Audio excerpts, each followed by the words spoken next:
We're on the air. We're here. Whoa. We survived the playoffs. We survived the playoffs. The Knicks didn't survive the playoffs, but we did. We're still here. They'll be fine. The Knicks will be fine. The Knicks will be fine with all. They're going to have all of their doctors, all of their physical therapists, all of their rehab people that are going to make sure that they rehab. Then they're going to enjoy a nice vacation. They're going to enjoy their millions of dollars.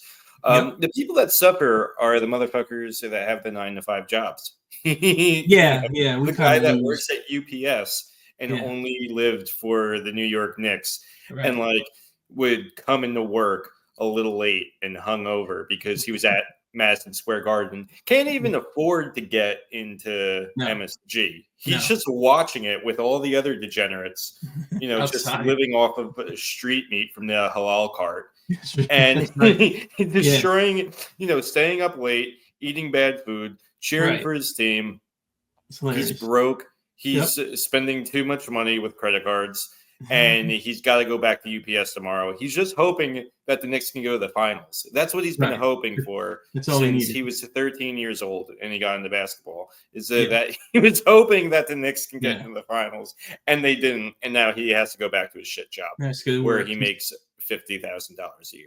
Play the little ball. Play the little ball. The Knicks are going to be fine. Yeah. The Knicks, the athletes are going to be fine. If anything, they just have to live with disappointing Timothy Chalamet for the rest of their life. And Timothy Chalamet is going to be fine. He's probably had sex with Kylie Jenner to forget about game six. But Ben Stiller will be fine. Maybe even a threesome with Miles Teller. Guy can dream. Whatever they want to do. Yeah, they're going to be celebrating. They'll call JT with some poppers. I don't know. Maybe one of those things. Maybe. Yeah. So the only so everybody's like trade this guy, trade that guy, trade this, fire that. I don't think they're going to fire Thibodeau. I don't think Cat's going anywhere. He seems like the target right now. I would love for them to get Giannis in the offseason. I'd love to get Jokic if that's even possible. Can you imagine? I don't know. I don't know about any of that. Well, here's what I do know. Like Brunson, he was probably already pissed off just because he lost. And man, I mean, let's just also take the time to acknowledge, like, it was really fun to watch this team go as far as they did. A team like this, like, I mean, they were in third place the whole year, but like no one really believed in them, and they beat the Celtics. They went to Game 6 when a lot of people thought it was going to be, at some point, some people were like, it's going to be a clean sweep. Yeah, and then they, won Game 3, and it's just like, oof. I mean, it's a bummer. Then you had hope after Game 5 because they showed they could do it. And then they just weren't consistent. And it was funny. I was watching the game with a friend of mine, and it was clear that the gap was just way too wide. The writing was on the wall. It was over. And it's a full bar full of like disappointed like sports fans. And the bartender puts on the music. Cuts off the volume for the game, and Landslide from Fleetwood Mac starts. How perfect, right? Yeah, it's just like perfect timing. I just laughed my ass off. I'm like, the saddest song possible, just playing right now. They had that ready to go. Just like a sad breakup song, iconic, sad breakup song. Well. It was like, nobody thought I didn't think they were going to get past Boston. I mean, the way they struggled against the Pistons, barely getting past the Pistons, who would have thought they would have showed up like Boston? And Boston brought something out of them that nobody thought they had. I mean, what they did against Boston was unbelievable, coming back twice from 20 points down. So you like that there was some fight in this team, some good old New York Knicks grit. I would like to see them have more of a killer attitude, killer instinct. I would like to see them do more in the paint. I don't know why they weren't going to Cat or Mitchell Robinson in the paint. I know the game is outside now, but how many times did I see this Knicks team go into the paint and dribble out of it and pass it to get a 3-point shot? I mean, this is not good basketball, if you ask me. So to to me, the biggest problem was their transitional defense. Mm-hmm. You know, like Cat just can't get back to the court quick enough. No, like he just can't. He's like the Incredible Hulk, where he just like puts all his energy when he's going to the rim, and then he like shrinks to Bruce Banner level when he has to run and like defend Halliburton or Nesmith. Yeah, no defense. Like, I don't know. I mean, but that seems to be what all the cool kids were saying, that their transitional defense was not there. It just seemed like their defense in general wasn't consistent. You know, and you have a team with consistent shooters. I wasn't really paying attention. I was watching the Knicks. I wasn't really paying attention at all to the Pacers. I thought because we had a better record than them, I was like, yeah, we'll beat them. But if you give it to, Halliburton, Nesmith, what the hell what's his name? Siakam? Siakam, the guy that was on there in Toronto. He got the MVP, and then Nembhard, that's the other dude too. Yeah. Like all of those dudes, if they're shooting from outside, they're always making it. They are always making it. I mean, as much as we all hate Halliburton, and he did that corny ass fucking choke gesture trying to be Reggie Miller, which was corny as fuck. He's a great. It's kind of pathetic. But he also, I want to say it was like either game 2 or maybe game 4 where he made a 3-point shot almost from half court. Like he's a great fucking outside shooter. They're all great outside shooters. So you're gonna. And it just seemed like the defense wasn't there. They were always open consistently, and they were just. Listen, it is what it is. I think. I think defense is like their biggest problem. I also think they can't rely completely on Jalen Brunson. For someone who is 6'2", probably one of the shortest people in basketball in the league. Court. Yeah, he carried the team on his back. He might have single-handedly. And by the way, I mean, like OG stepped up. Cat definitely stepped up when they needed to. Bridges stepped up. Yeah, everybody stepped up a little bit. But like, it just seemed like they relied too much on him, and he had like 4 ankle injuries. He couldn't keep going. He couldn't keep going eventually, and they just seemed like they also dropped the ball. No pun intended. When it mattered. You know, there were definitely foul shots that Cat missed. There were definitely foul shots that OG missed. That Brunson missed some too. It would have given us enough points to be over, especially in game 1. Game 1, there were some crucial fucking foul shots that were missed. Game 1, the game should have been. It should be going to game. It should have been game 7 tonight because they should have won that first game. There's no excuse for losing that one. And the other thing, they wouldn't hit their foul shots. And what you're saying about Jalen Brunson is right. What always pissed me off is in the playoffs, their game plan cannot be let Jalen Brunson dribble around. Everybody clears out behind the arc, and then he just tries to put up a play and either draw a foul or make it in. And it's like that. There's no planning. Where's the ball movement? So I think they have to kind of expand in terms of what they do. And at least they started going to some of their bench guys, and like they just, I don't know, they relied too much on doing the same thing, and eventually when they were up against the wall, it's like, hey, we got to do something else. It's like, that's the other thing. They hardly went to their bench too, like in the whole series. Weird. They basically relied on their first stringers, like for the majority of the series. But like, I mean, and who's really on the bench that's good? I like McBride. McBride's always really good. Who is that dude, DeLon Wright or whatever? DeLon Wright? He's trash. Well, no. The one game he came in, he did well, and then and they tried to keep using him, and I watched. What game was it? I want to say it was maybe game 5 where he basically they were able to steal the ball. They passed it to him. Right. He was completely open. Could have just had a layup and missed the layup. Like it made no sense to me. As soon as I watched that, I was like, "Cut that motherfucker immediately." Yeah, well, I meant more or less like that game. The game when they were chanting Landry Shamit's name, like they went to DeLon Wright, Landry Shamet, saying the bench did well for them, but individually, they didn't have the guys who were going to come through. Everybody's saying Josh Hart should be coming off the bench, and that could be right.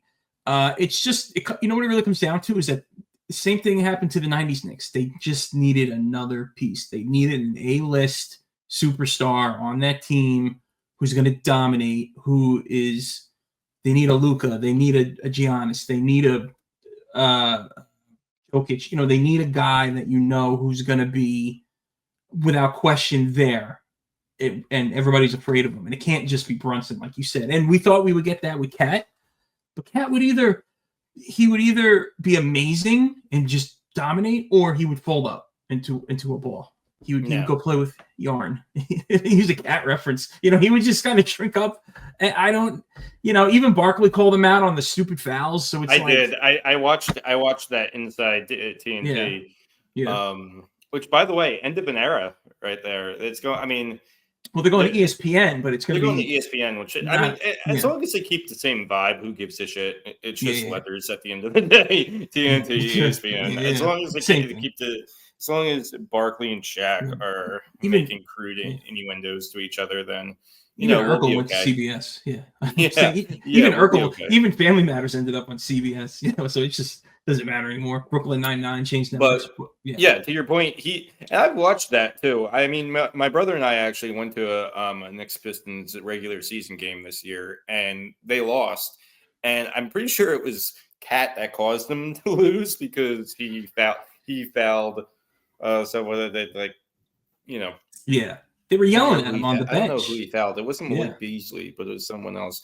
But anyway, I mean, so he's definitely got to work on not fouling out. But the one other interesting thing, I know there were some rumors of people talking shit about Cat, but there's also, I mean, obviously people have said if they don't go to the finals, then they want Thibodeau cut. That's what I've heard some people say. Yeah. But when you asked Jalen Brunson, who I meant to talk about this, and of course we went on like several side tangents. Yeah. No, that's right. The reporter asked Jalen Brunson if Tom Thibodeau, my long lost uncle or cousin,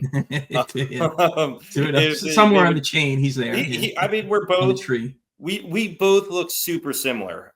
We both have the same sounding last name. We both you do. I'm looking at you.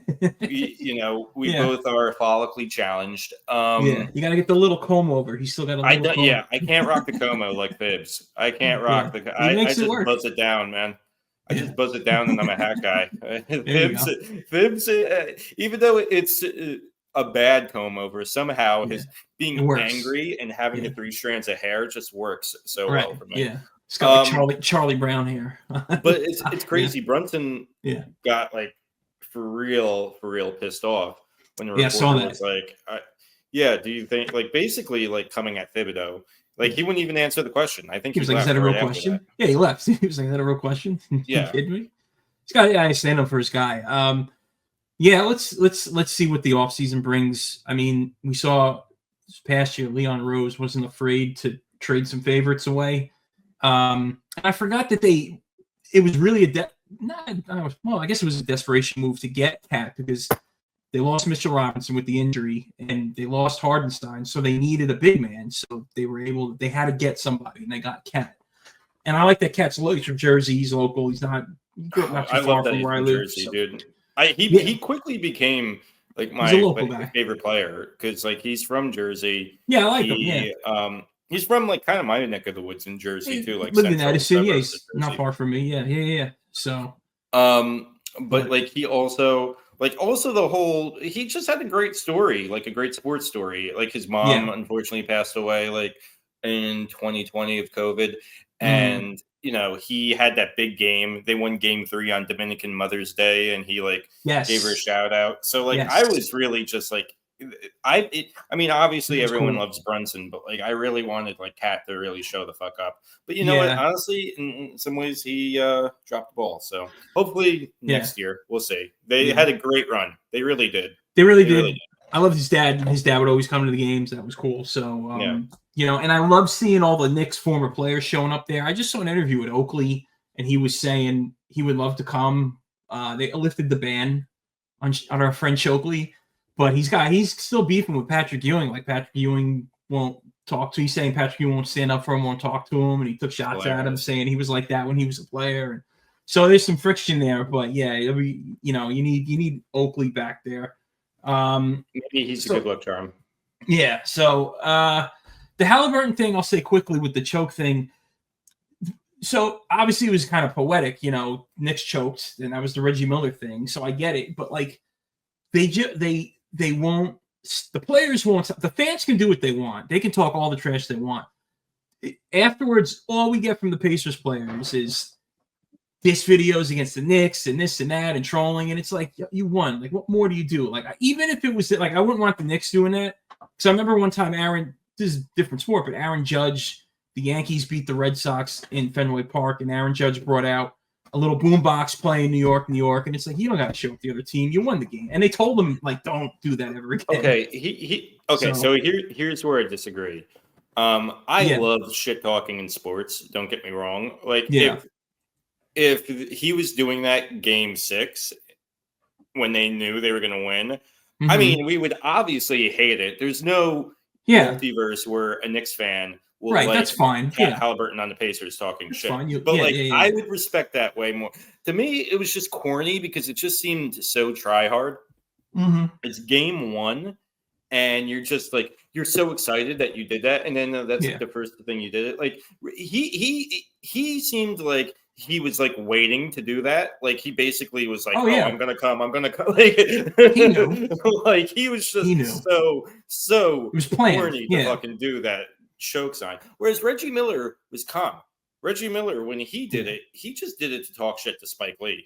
He just did it because Spike. It was really just a rivalry between. That was a real moment. Lee. It had nothing to do with just whatever. So I don't know. That seemed pretty pathetic, honestly. That was like. But Halliburton did that last year when they beat the Knicks. He had the Reggie Miller choke T-shirt on at the press conference after the game. And I don't know. That's just soft to me. That's weak. That's cornball stuff. Like, he won the game. Yeah. What else are you going to do? Like, you do stuff like that, and it gives the impression I don't even mind him wearing the Reggie Miller shit and being like, oh, I'm just comfy. I'm just being comfy. You respect the asshole swagger. I do respect the troll a little bit. Right. No, I get you. The troll of the choke was very ill-timed, and it was very. I mean, being a Knicks fan, I hated the ill-timed troll, and cheering for the Knicks, I hated it even more. So, well, that's what I feel like when he does something. Guys who do stuff like that, like that's all they'll ever get. Like they're not going to win an MVP, they're not going to win a championship, so they got to have that moment just so people remember their little troll, and it's like, go win a ring, go win an MVP. I'll end on this. Fuck you, Halliburton, and your Dick Cheney ass having name. That's right. I always think of that. Yeah, it's how does no one else think about that? We're millennials, so like that's all I know. It's like, remember that war that we went to because Dick Cheney had like a lot of stock options, and he just wanted to make some money, and it was pretty blatant. Politics. Politics on the sports podcast. Anyway, Mike, let's What do you got? We got a few minutes. So what do you want to do? We're talking about a few different things. You mentioned. It looks like Soto's heating up finally. That's a good thing for you guys, for Mets fans. Finally. I think that was an overblown drama. Oh totally. Yeah. I mean, New York is going to gossip. I mean, real quick, I think that was an overblown drama because baseball is a boring game, and sometimes you need to manufacture some drama to keep it exciting. Yeah. I mean, there's 162 games a year, and like we're at how many? 40 right now? Like, it's 60 out of something like that. Yeah, it's so early. I mean, people, that was. I think people needed something to talk about, like, and something to blame too as to why we lost to the Yankees. Yeah, I still think when the Yankees go to Citi Field, the Mets might take that series, but I think Soto's going to hit 2 home runs. That's my prediction. So Mike, we have like a few minutes left. Why don't we do this first? Why don't we watch the Terry Collins thing? Yeah. Speaking of drama, baseball had more of this. Let's watch. It's the anniversary or no? It's just. I don't know if it's the anniversary. I just saw it. I mean, it's his birthday. It's a clip I've seen before. I forget kind of the backstory to it. I think Syndergaard was pitching to Utley, right? Or it was in retaliation to what Utley did. Because Utley, he had a really dirty slide, took out our second baseman. I remember Dude had to get surgery. So Syndergaard threw behind him. But was it Utley at bat, or was it just another motherfucker? I don't know. We have it here. And I found a clip where it's all queued up perfectly. So let's rip it and let's just rip it. Yeah, let's take a look. I think it is Utley, on the Dodgers. Yeah. What happened? You were right behind him. No, I mean, you can't do that. You're not in that situation, man. You can't. That ain't gonna happen. I mean, I knew you were gonna say that, but that ain't gonna happen. That's the wrong time to do it. That's all. Yeah. What do you mean? Well, it is what it is, but that ain't gonna happen. Our ass is in the jackpot. We don't do something there. I'm just telling you that. Shouldn't there be a warning? No. I mean, okay, the situation of what happened and everything else, that's what dictates that. Syndergaard looks like he's about to just pounce on this motherfucker. Like really bring the door handle down. He's enormous. Everybody knows what's. I love how nobody stopped and said to him, "What is ass in the jackpot?" Like it's just they knew exactly what he meant. Yeah, nobody else knew. And I also love that they're wearing the '86 Met throwback jersey, so it's just perfect. Wait, what Mike, stop it again. What did he say? Ass in the jackpot? He said our ass is in the jackpot, meaning we have to make that call because it's already a bad situation as it is. I've never heard that term ever. No, never. My ass is in jackpot, fellas. What do you want me to do? What do you want me to do? Wait, listen. And everything else, that's what dictates. I mean, okay, the situation of what happened and everything else, that's what dictates that. Okay? But there was no prior knowledge that before the game started. I mean, if Harry comes into the dugout and says, "Hey, if somebody gets hit." I mean, okay, the situation of. I gotta find it. You just made that up, ass in the jackpot thing. It's just like, hey, my balls are in the slot machine, fellas. What can you do? Right here. Right here. Right here. Listen. Our ass is in the jackpot. We don't do something there. I'm just telling you that. Everybody knows what the situation is. Okay. Yeah. Not bad. And then Terry Collins. I mean, he's got a whole Terry Collins guy. Take him. Terry. They literally did 3 ups. Terry, get a handle. Come on, let's go. Terry, get a handle. Come on, talk to me. Talk to me. Tommy, that's fucking bullshit. Terry, talk to me. Then you talk to me about it. Okay. You gotta give us a shot. You know what? You gotta give us a shot. Okay, listen to me. Let me hear what I'm saying. Okay? You get your shot. You had your shot right there in the situation. Well, why you not? know the situation, Terry. Why don't we get a shot, Tommy? Because that makes it worse. Terry, that makes it fucking worse. I know it. But MLB did nothing to that guy. Nothing. Okay, I can't control that, Terry. I can't control that. You know as well as I do Terry, you know where I stand on the whole fucking situation. But that's you're better than that, Tommy. You know that. Terry, listen, I'm telling you, our ass is in the jackpot now. Okay? I'm just telling you. You fucking motherfucker. You know what? That's you got it. You don't get it. You got everything out. They must knew each other before because he was only. I mean, and I feel like the ump was. I mean, you have like Syndergaard, who's like 6 foot whatever, just like this jacked, tall Viking of a human being, and he didn't seem scared. No. Talking to Syndergaard or telling Syndergaard, like, you're out, like I'm throwing you out. But like when it came to Collins, he's like, oh, this is bad. Like he seemed a lot more flustered. Yeah. Man. So okay. So it was the home plate umpire threw him out. He must have been the crew chief, I guess. I don't know. I wish I listened to the podcast when he came on to talk about on Terry Collins' podcast. But I mean, I know you don't like baseball players. They should have a right to the privacy of the game. But like this just makes the game 1,000 times just the competitiveness and all that and the fire and So this was like such a. Everybody loved this. There was no negatives. And I think this is like considered like a lot of people consider this one of like the best mic'd up moments in like baseball. Like when they started miking people up, like it's just it's great.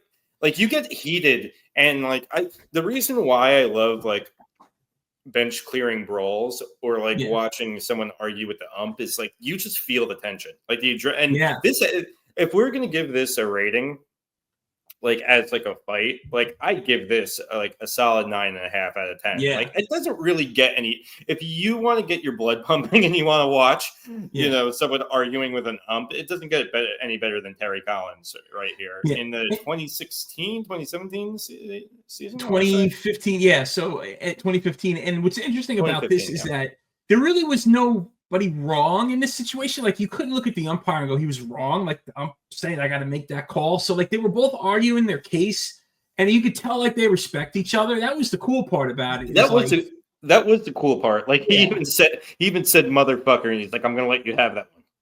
I'm gonna let you have that one. And I guess he also agreed with Terry Collins. Like, listen, like Utley's an asshole. He's like, I get it. Yeah. He said that. Like, he's garbage. You know, but the fact that, I mean, and then like, obviously he wants to retaliate, which he knew what he did. Syndergaard knew exactly what he did. But like the fact that like he wanted to retaliate, but now they're in trouble, like probably just made Terry Collins almost have an aneurysm. Yeah, we've had a fight when he was with the Astros, and we've seen Terry Collins just jump into the fire. So this only secures his legacy as a what do you call it? What, a trench warfare guy or whatever, a foxhole guy. So that was I'm trying to look up the date, because the thing on the back says some guy's performing on June. Ass in the jackpot. Ass jackpot date. So let's see. May 28th. So it was the anniversary the other day. Yeah, that's why it was getting shown. That's why when I sent it to you guys. Yeah.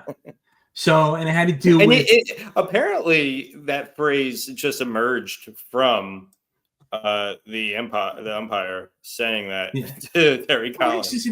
Yeah. And it was saying it was Ruben Tejada whose leg got fractured by the hard slide. It was a disgusting slide. Chase Utley is like one of the most hated people in Mets fans. I think that was like a 4th of July game. I remember watching that with people at a and party. Was he on the Phillies when he did that? He was on the Phillies. Yeah. He was on the Phillies, which made him hate him even more. Yeah. Yeah, I remember that too. That was brutal. Syndergaard was great. I mean, when you had Syndergaard and DeGard, they had the long hair. They were dominant pitchers. Like that was. They got so close, the Mets, getting to the World Series this particular season, losing to the Royals. And you had Harvey, so that was like the last flash the Wilpons had of seeing any decency out of the Mets. And then ultimately that was before the Steve Cohen reign. Yeah. So, the Mets are trying to get back to that. I mean, dominance. Look at the guys in the back. I think you're right. I think Terry Collins, a lot of people I think turned on him. A lot of Mets fans turned on him, but he was great. He brings in a lot of nostalgia for me. I think he's well liked in the long run, especially now he does the podcast. He keeps in with the Mets, So I think him and Valentine are going to go down as people wish they were still, eventually they had to go. I guess it was past their time to be managers, but people loved when they were there because they were both. Valentine is always kind of a bit of a jackass, respectfully. He wasn't afraid to be that guy when he had to be with the mask in the dugout. And he told some story. He invented the wrap. You go to a deli, you buy a wrap. He said he invented it when he owned a restaurant. So he's obviously a liar. or he's just full of himself. I don't know. So he's got that about him. That's what people like about him. I like that about him. That's what like about him. Did Terry Collins end up getting thrown out?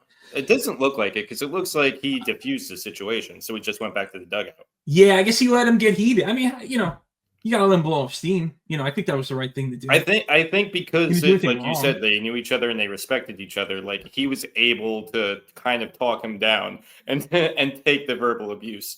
I think because when we were watching it when they were talking to Syndergaard, the crowd started cheering more.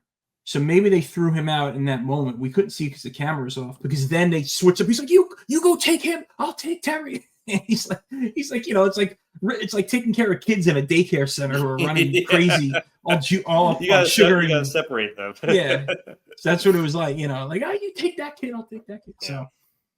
Man, maybe he's taking the thing out. Maybe he did get ejected. It looks like he's taking the lineup card out. So we got today is the anniversary of the Armando Galarraga perfect game. That wasn't a perfect game, but we all knew it was a perfect game where Jim Joyce was the umpire, called the runner safe. This is what led to instant replay in baseball. Let's just get into it. We'll watch this quick and see what we remember about this moment.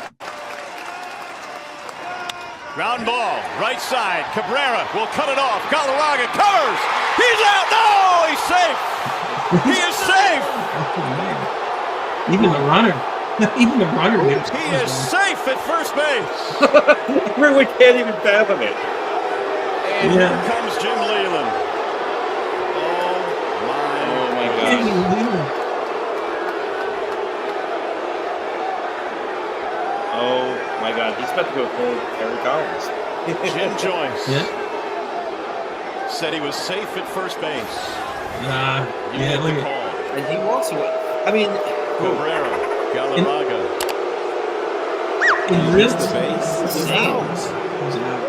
In real time, it looked close.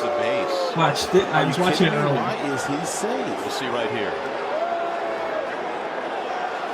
That's so insane, dude. Look, he's out by a whole foot and a half. That's it's so not insane. Even a bang play. But the name of the it was his name was Joyce. Jim My Joyce, goodness, right? Jim Joyce. No. Yeah, Jim Joyce. Jeez Louise.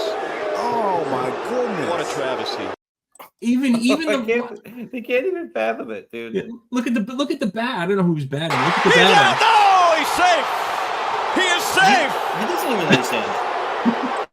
He just looked like he lost his mind. So look, we all know it was a perfect game. They did everything. They did everything right. It just came down to a blown call. And what's funny is not that like a perfect game is memorable, but like who would really remember this when they're naming perfect games? And this kind of made it more memorable. And the umpire, he apologized after the game. He was crying, you know. Oh, because I was reading about it. Like he was crying. Yeah, he knew like, he screwed up. Legitimately upset. He was like, you know, this is probably the guy that like probably didn't cry, like doesn't cry at funerals. Yeah, he looks like a man's man, right? Yeah, he never cries at anything. He never like cried when cowboy, like his daughter was born, or like when like his son graduated from like West Point, like in the military. But when he destroyed Galarraga's perfect game, that's really what broke him. You know, I think, and you know what's crazy too? They the pitcher and Jim Joyce, the ump, they got together and they wrote a book. Did you know that? They did. No, I know. Like the next day, they exchanged lineup cards, and he was crying. And they shook hands, and they did an interview together. But I didn't know they wrote a book. That's I mean, and honestly, good on Jim Joyce for apologizing too, as well. Yeah. And good on Armando for like being gracious and accepting that apology too. Yeah, I think. Go ahead. Yeah. I mean, by the way, too, look at him when he's look at him laughing. He's laughing. Yeah, he's like, "You serious? Are you serious?" He's like, "What the hell?" Yeah, it's no one else could believe it.